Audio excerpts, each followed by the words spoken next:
la Kabylie a été aux avant-postes de la revendication identitaire amazighe. Le printemps berbère de 1980 est, et reste un repère et une date symbolique importante pour tous les imaginants du monde. Du Maroc à la Tunisie, des îles Canaries à l'oasis de Siwa en Égypte. C'est dans cette lancée qu'un certain nombre de cinéastes en Algérie et au Maroc ont tenté l'aventure de la création d'un cinéma amazighe, un cinéma d'expression amazighe, réalisé par des imaginants et décrivant une réalité amazighe sans exotisme. En Algérie, particulièrement en Kabylie d'abord, des cinéastes ayant suivi de hautes études cinématographiques sont considérés comme les pionniers de cette aventure artistique et militante inédite. Il s'agit d'Abderrahmane Bouguermou, de Bekassem Hadjadj Ali Mouzaoui et d'Azedine Medour, pour ne citer que. La première tentative remonte aux premières années de l'indépendance, 1965. Bouguermou, sur un texte de Malek Haddad, réalise le premier moyen-métrage en kabyle sous le titre « Comme une âme ». Le film fut refusé par le ministère de tutelle exigeant du réalisateur Douzelagouane une version en arabe. Devant le refus obstiné du réalisateur, les négatifs et les positifs du film furent détruits. De ce fait, cette œuvre première ne sera jamais diffusée. Il faudra, alors, attendre 1996 pour voir la réalisation du premier film en kabyle qui naîtra dans la douleur. Bouguermou dépose le scénario de « La colline oubliée » dès 1968. Le scénario est une adaptation du livre éponyme de Mouloud Mameri avec lequel le réalisateur kabyle était devenu ami. Dans la lettre d'intention accompagnant le dossier du film, Bouguermou insiste sur l'obligation absolue de réaliser le film en kabyle. La commission de censure rejeta le projet sans aucune explication. Il a fallu attendre presque 20 ans, 1989, pour que le réalisateur ait enfin l'autorisation de tourner son film en kabyle sous le titre « La colline oubliée ».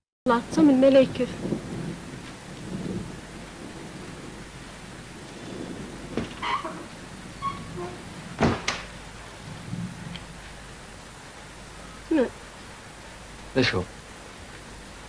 زعما تنوض كي بوسا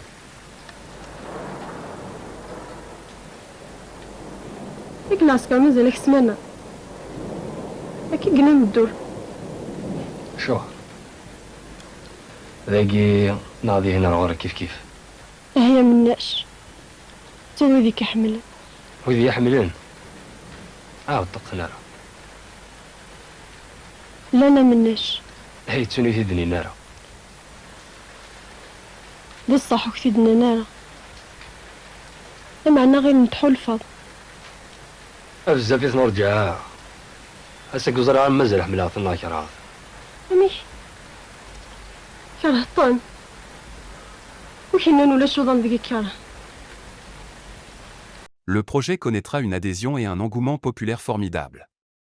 En effet, devant les difficultés financières, toute la Kabylie et la diaspora s'impliquent, il deviendra le film de toute la Kabylie. Il faudra 7 longues années de péripéties, de souffrances et de militantisme pour que le film voie le jour en 1996, ce qui signera la naissance du cinéma kabyle. La même année verra aussi la réalisation du premier film de Belkacem Hadjadj, Machahu.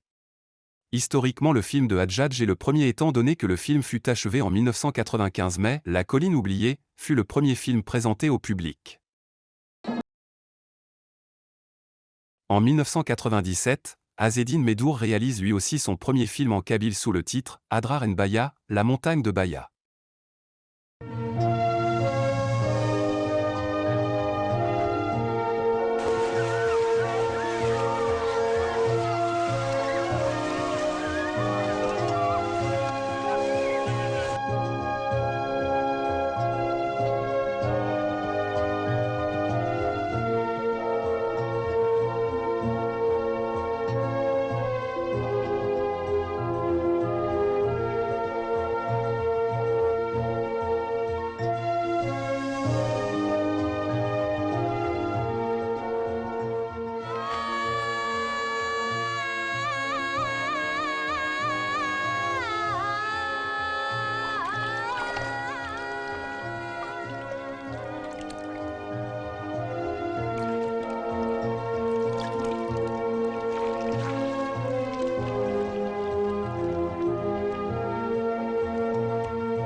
Trois premiers films scellant la naissance du cinéma kabyle sont des films dits cinéma.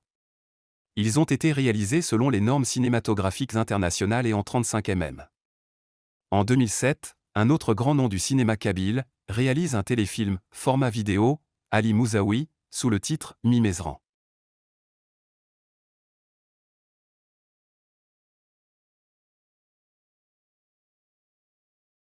La disparition de certains pionniers à l'image de Bouguermou ou de Médour a privé la nouvelle génération de profiter pleinement de leur expérience. Le flambeau n'a pas été transmis correctement, faisant de notre cinéma un cinéma orphelin. Le manque flagrant de financement provoqué par le désengagement de l'État. Aucune politique de production cinématographique digne de ce nom et encore moins d'une véritable industrie cinématographique. Le manque d'intérêt des bailleurs de fonds, des industriels, des grands patrons ou tout autre acteur économique pour ce secteur artistique. L'absence de salles de cinéma. Cette carence aura des effets pervers sur cette activité, comme le formatage du public qui a perdu la culture des salles obscures ou le manque d'engouement des sponsors pour le manque de visibilité, donc ils ne pourraient, les sponsors, intervenir que comme mécènes, culture quasi absente chez nos bailleurs de fonds.